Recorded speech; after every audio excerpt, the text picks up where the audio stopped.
That's the new 2021 Ford F-150. Feel free to stare.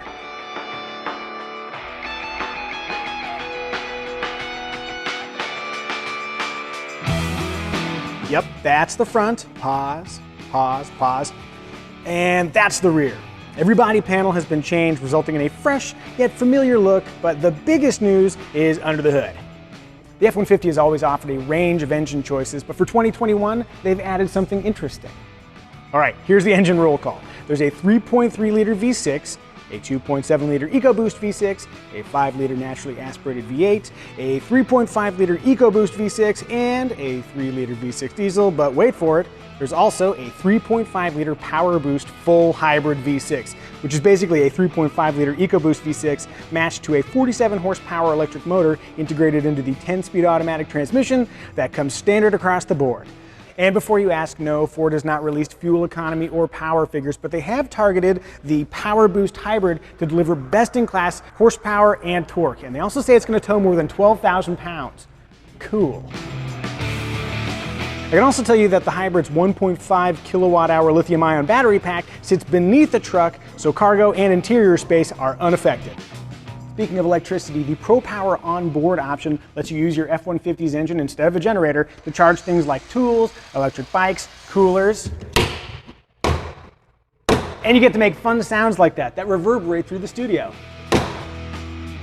ProPower onboard is optional with a 2 kilowatt output on certain gasoline engines, with charging handled via up to 4 bed-mounted outlets. The hybrid includes a standard 2.4 kilowatt output, but there's also a 7.2 kilowatt output option that adds a 240 volt 30 amp outlet in the bed. Jeepers, that's a lot of power. Like the exterior, the interior has been completely overhauled, and here are some lingering shots. The interior of the F-150 is filled with all sorts of interesting stuff, not the least of which are the materials and the surfaces. The trim here is really interesting. It's like knurled, but this is the limited. This is the fanciest rendition. I'm really interested to check out like the XL and see how that looks. Nonetheless, there are some really interesting features. If you push this button, the standard dual glove box opens up, just the lower one. Check this out. The shifter, if you push this button, it rotates forward. Why would you want to do that? Because this work surface option flips forward. So you've got this big flat area that's hard, so you can like sign documents or eat meals here. And you can still flip this up and you've got a ton of storage. I could literally fit my entire head in there, but that would be undignified. I think maybe the most compelling option is the Max Recline feature. I might even have that name wrong. Nonetheless, what you need to know is that the front seats, they fold all the way flat, like better than business class flat. So you can, I don't know, it's the old axiom that you can't drive your house, but you can live in your car. That's never been more true than with the F-150. For internal storage, there's now an optional lockable vault, kind of like you find in the Super Duty underneath the rear seats. The tailgate actually has some pretty neat details too.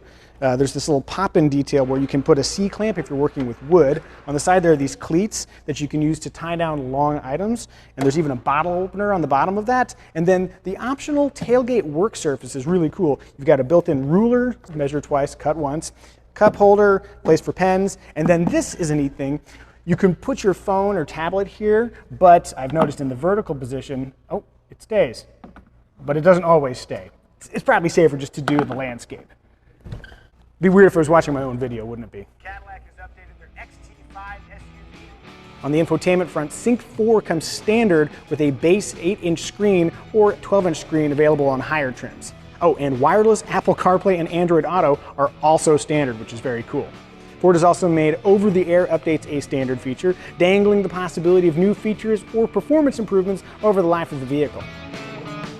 To the basic equipment roster, buyers can add a litany of options, boy I like saying litany, that include 11 grille options, intersection assist, which helps keep you from turning left in front of approaching traffic, an automatic parking system that automatically handles steering, braking, and the transmission, Ford's nifty Pro Trailer Backup Assist technology, and a new feature for the Ford Pass app called Trailer Theft Alert.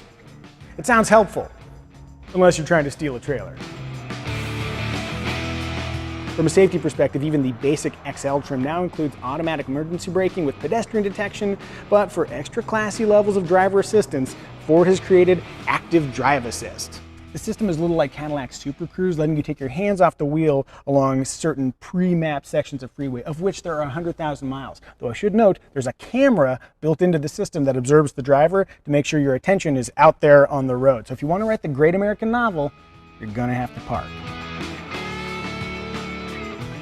And if you've ever wished for a Tesla-like rollout of driver assist technology for a large pickup truck, you are going to love Active Drive Assist, because you'll need to pay for the Active Drive Assist prep kit on the front end, which contains the necessary hardware, and then in the third quarter of 2021, the software to make that hardware work will arrive as an over-the-air update for an additional fee.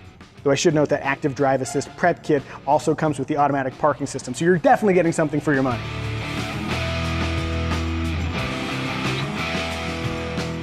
The full-size pickup truck segment is wildly competitive, but the F-150 looks well positioned to take on the Silverado and the Ram. Look for the 2021 F-150 to arrive in dealerships in the fall of 2020.